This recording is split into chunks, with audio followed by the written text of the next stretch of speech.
여당인 더불어민주당의 새 원내사령탑으로 80대 학번, 60년대생 이른바 86그룹의 대표주자인 삼선의 이인영 의원이 선출됐습니다. 영상 보시고 이슈 따라잡기로 다시 돌아오겠습니다.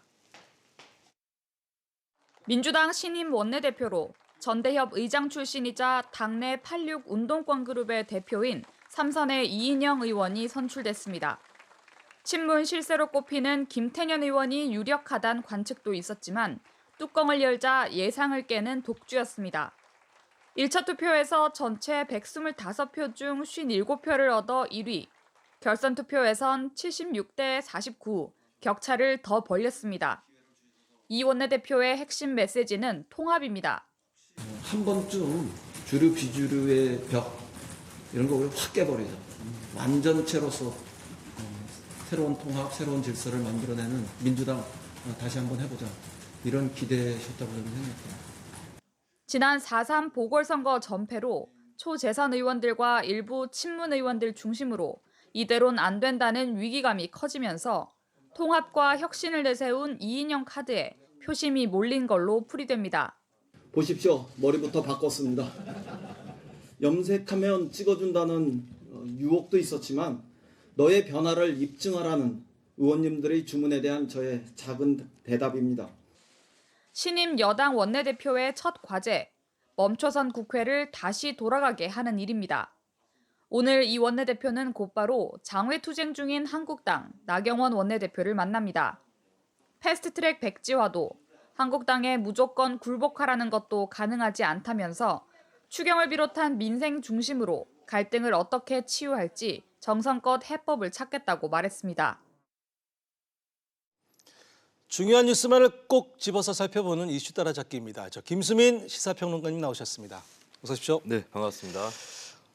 어제 오셨을 때 잠깐 얘기했었죠. 네. 어제 김태년 후보하고 이인영 의원 후보하고 결선 올라가시면 가능성이 있다고 얘기했는데 네. 이인영 의원이 원내대표로 선출이 됐습니다. 네, 그렇습니다. 일단 결선까지 가게 되면 네. 뭐 노웅래 의원이 3위로 탈락했다는 가정하에 그렇죠. 그 네네. 표가 아무래도 이인영 네. 의원한테 많이 쏠리기 때문에 유리할 것으로 전망이 됐고요. 네. 다만 조금 의외였던 것이 두 가지 있는데요. 1차 투표 결과에서 김태년 의원이 2위를 하긴 했는데 3위인 노웅래 의원하고 3표 차이밖에 네, 나지 표차가 않았다는 없었습니다. 것입니다. 예.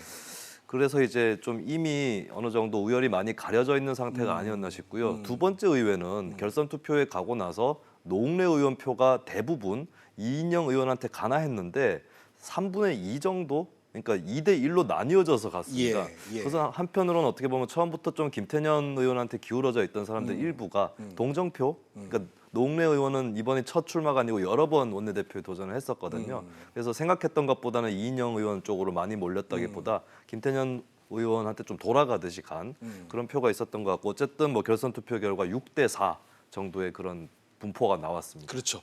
그렇게 표가 배분된 것이 어떤 표심, 어떤 배경이 작용했다고 보십니까?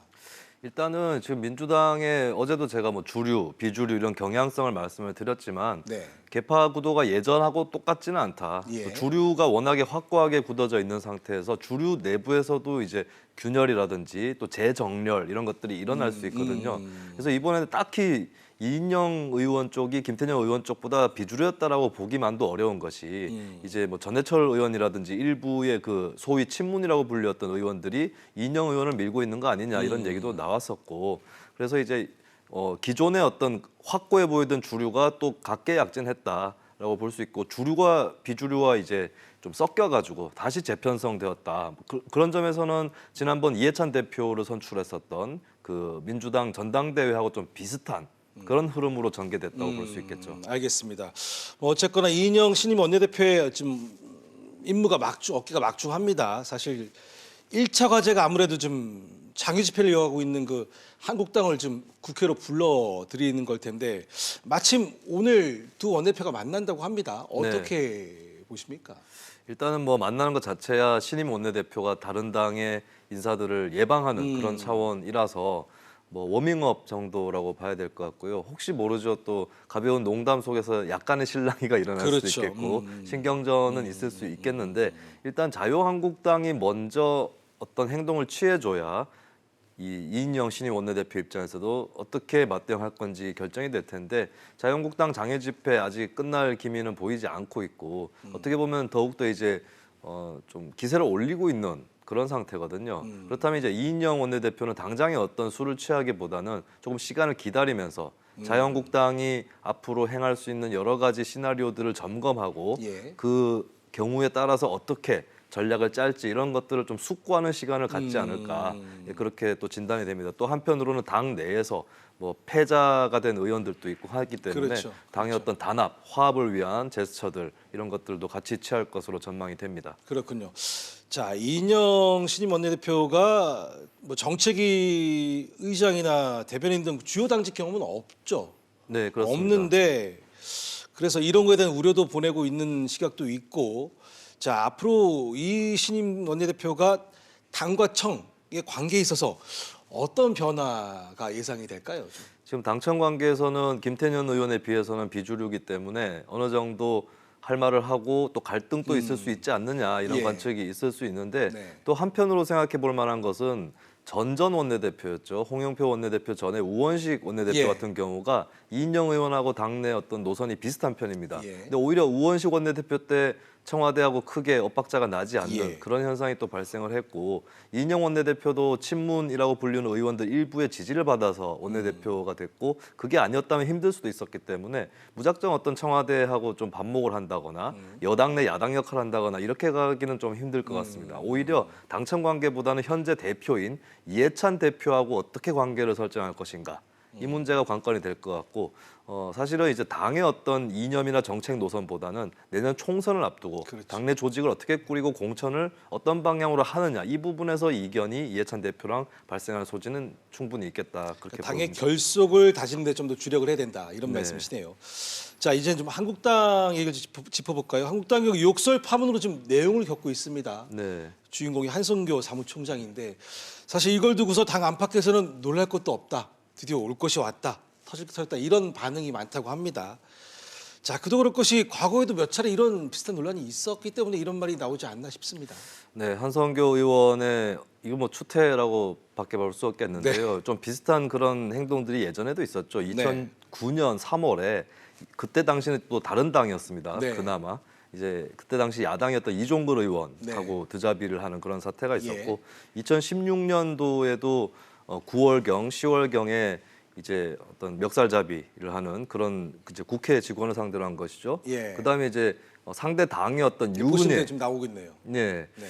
유은혜 현재 그 교육부 장관이 민주당 의원 시절에 그때 이제 국회 상임위에서 좀 갈등이 있었는데 윤 의원이 웃으니까 네. 이제 왜 웃냐, 내가 좋아서 웃냐라는 그렇죠. 발언으로 또 성희롱성 발언. 네, 성희롱 그래서, 네. 논란에도 휘말렸습니다. 네. 그렇기 때문에 그때를 기억하시는 분들은 좀 터질 게 터졌다라고 얘기를 하는 거고 이게 좀 치명적인 것은 타당 의원이라든지 다른 쪽하고 싸움이 난 게 아니라 당 내에서 노사 갈등이 일어난 거고 그렇죠. 하다못해 사실 한성교 사무총장이 화가 난 이유 중에 하나는 황교안 대표 일정이라든지 이런 부분들이 공유가 잘 안 되고 네. 이른바 한성교 패싱을 하고 있는 거 아니냐라는 네. 불만 때문인데 그렇다면 차라리 황교안 대표한테 따지는 것이 예, 그렇게 하는 것이 맞았을 텐데 좀 만만하고 힘없는 소위 아랫사람한테 저러는 게 아니냐. 예, 그 점에서는 좀 빈축을 명키가 어려워 보입니다. 그렇습니다. 그래서 그런지 황교안 자유한국당 대표가 이번 사건을 보고 받고서 자, 정확한 내용을 좀 파악해 봐야겠다라고 하면서 중립적인 제스처를 취했다고 합니다. 그래서 일각에서는 밖으로는 대여 강경투쟁을 보이면서 어떤 내부 단속은 이런 좀 애매한 그 입장을 보이기 때문에 네. 황새모로 다시 돌아간 것이 아니냐라는 그런 소리도 나오고 있습니다. 황교안 대표 입장에서는 최근에 장외 집회에서 나름대로 자신이 정치인으로 데뷔를 해서 할 수 있는 것들이 있다라는 것을 또 느꼈을 수 있고 어떻게 보면 좀 황 대표 입장에서는 괜찮은 시절일 수 있어요. 그렇죠. 예, 그 가운데서 굳이 내부 문제로 골머리를 썩기 싫다 혹은 예, 그럴 상황에 대한 준비가 안 돼 있다라고 볼 수 있겠고 예. 그리고 본인이 직접 임명한 한성교 사무총장이고 처음에 임명할 때도 나름대로 자신이 대표가 되고 나서의 당내 역학 구도라든지 이런 계파 관계들을 고려해서 어떻게 보면 범친박이었는데 묽은 색깔이기도 한 한성교 총장을 손수 골랐다고 볼 수 있거든요. 네. 그리고 이제 내가 정치인인데 이런 일로 가볍게 물러나면 안 된다라는 생각과 그리고 이게 사태가 좀 심각해 보이긴 한데라는 두 가지 생각 사이에서 좀 갈등하고 있을 수 있다라고 볼 수 있겠고 그리고 갈등, 네. 지나간 일이지만 이제 5.18 망언 관계 의원들에 대해서 경징계가 내려졌는데 네. 경징계가 내려졌다고 해서 자유한국당 지지율이 내려가거나 이럴 기미는 아직 안 보이고 있거든요.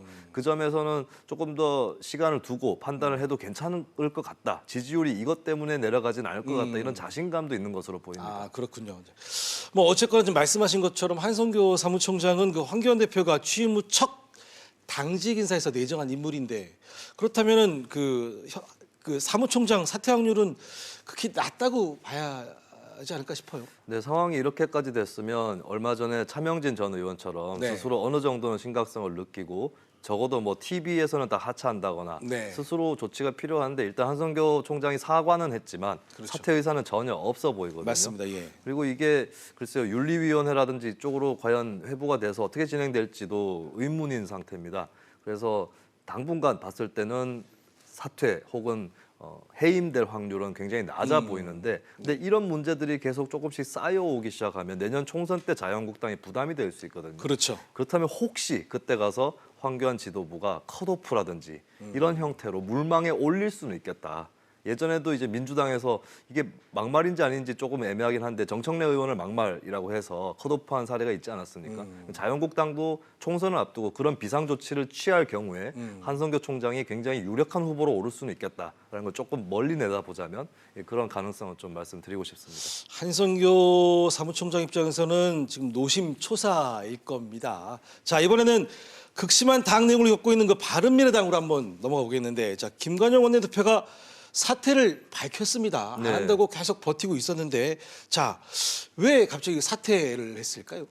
일단은 패스트트랙 가동이라고 하는 김관영의 어떤 굉장히 이제 수건 사업이 네. 이루어졌고요. 네. 그리고 당의 노선에 대해서 독자 노선에 어제 결의가 됐습니다. 네. 어떤 당과 합당은 물론 연대도 하지 않겠다라는 그 결의문이 채택이 되었고 또 중요한 것은 임기가 사실 6월 말에 끝나기 얼마 안 때문에 남았죠. 지금 그만둬도 네. 크게 불명예스럽지는 네. 않습니다. 그래서 어제 보면은 의총 끝나고 나서 가장 얼굴 표정이 환한 사람은 김관영 원내대표였습니다. 아, 정작? 예, 네, 예. 본인이 사퇴하는 자리가 됐는데 그동안 할 만큼 했다. 속 라고 하는 시원했나 것이죠. 봅니다. 네. 예. 그리고 지금 방금 오신환 사무총장하고 얼싸안는 장면이 나왔는데 오신환 총장은 오히려 좀 무덤덤한 네. 그런 기색인데 어떻게 보면 내가 하고 싶은 일을 다 했다라고 볼 수가 있겠고 손학규 대표 표정도 상당히 밝아요. 네. 왜냐하면 김관영 원내대표가 사퇴하는 조건으로 어떻게 보면 손학규 대표 체제는 유지가 되는 셈이 됐습니다.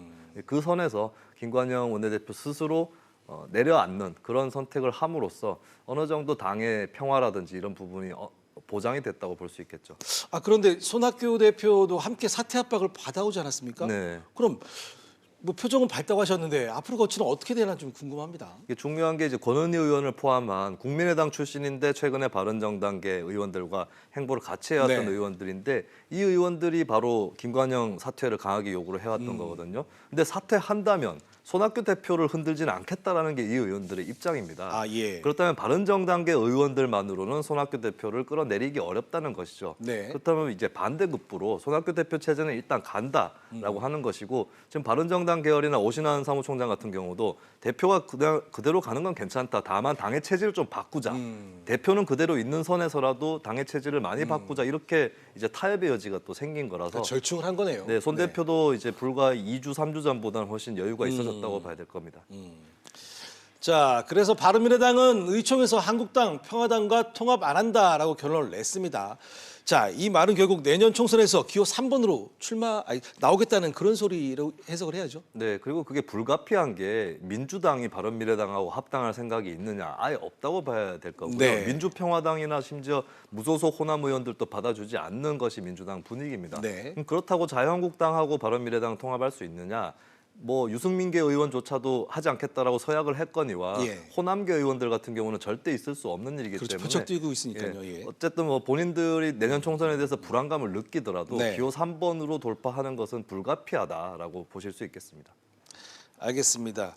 자, 이제 선거개혁제 그 패스트트랙 얘기 한번 짚어보겠는데 그 민주평화당 박지원 의원이 라디오 인터뷰에서 의원 정수를 늘려야 한다면서 민주당에서는 안 된다고 맞받아 쳤습니다. 네. 자, 이러다가 패스트트랙 연대에 금이 가는 거 아닌가 싶어요. 글쎄요, 민주평화당 대 민주당 사이에서 금이 간다기보다는 지역구 의원 수가 줄어드는 것이 불안한 의원들 사이에서 동료가 있을 것 같고 그거는 민주당, 평화당 양당에 다 있는 의원들이긴 한데 그렇기 때문에 그런데 이제 선거제 개혁의 이 대의라는 것은 비례성을 늘려야 되는 것이고 비례대표를 도로 줄일 수는 없으니까 의원 정수 자체를 늘리자라고 주장을 한 건데 네. 이제 이게 사실은 민주당, 자유한국당이라는 거대 양당의 합의가 굉장히 중요합니다. 근데 이 양당은 혹시나 자신들이 주장하면 반대당에서 반대하고 나올까 봐 그게 두려워서 못하는 거고 그렇다면 군소정당의 일원이고 또 국회의원 중에 나이도 가장 많고 경력도 많은 박지원 의원이 총대를 메고 나섰다라고 볼 수 있는데 그렇군요. 이것이 거대 양당의 분위기를 어떻게 바꿀지는 미지수고 민주당은 일단 선을 그은 그런 상태가 되겠습니다. 알겠습니다. 자, 여기까지 말씀 듣겠습니다. 고맙습니다. 예, 감사합니다.